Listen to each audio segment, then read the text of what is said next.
तुम्हाला सांगू का, जोवर एखादा माणूस खेळत असेल ना तर त्याबद्दल त्याचं काहीच वाटत नाही. पण स्टीव्ह स्मिथने रिटायरमेंट जाहीर केली तर असं एकदम असं वाटायला लागलं की यार आपल्या देशाचा नसला तरी पण असं वाटतंय की नाही, याने रिटायरमेंट नव्हती घ्यायला पाहिजे. अहो, जसं आपल्या इंडियाचा विराट कोहली आहे तसं ऑस्ट्रेलियाचा स्टीव्ह स्मिथ होता. म्हणजे एकदम रन मशीन, मेन मॅचला खेळणार म्हणजे खेळणार.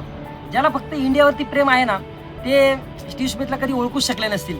पण ज्याचं खरंच क्रिकेटवरती प्रेम आहे त्याला माहिती आहे की स्टीव्ह स्मिथचा गेम काय होता आणि स्टीव्ह स्मिथ काय लेवलचा प्लेअर होता. स्टीव्ह स्मिथची एक स्टाईल होती ती मला खूप आवडायची.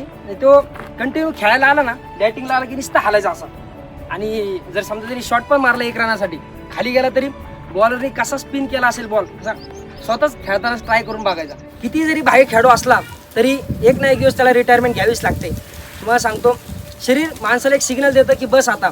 क्रिकेटरांचं एक रिटायरमेंटचं एज असतं 40 वर्ष, जॉबवाल्यांचं रिटायरमेंटचं एज असतं 60 वर्ष, आणि आपल्या आयुष्याचं रिटायरमेंट असतं 70 ते 80 वर्ष. त्यामुळं आयुष्यात सगळ्या गोष्टींना पूर्णविराम आहे.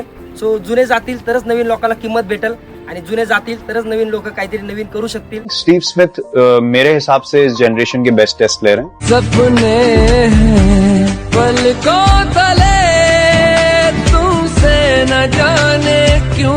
और खेल जगत से इस वक्त की बड़ी खबर, स्टीव स्मिथ ने लिया वनडे से संन्यास.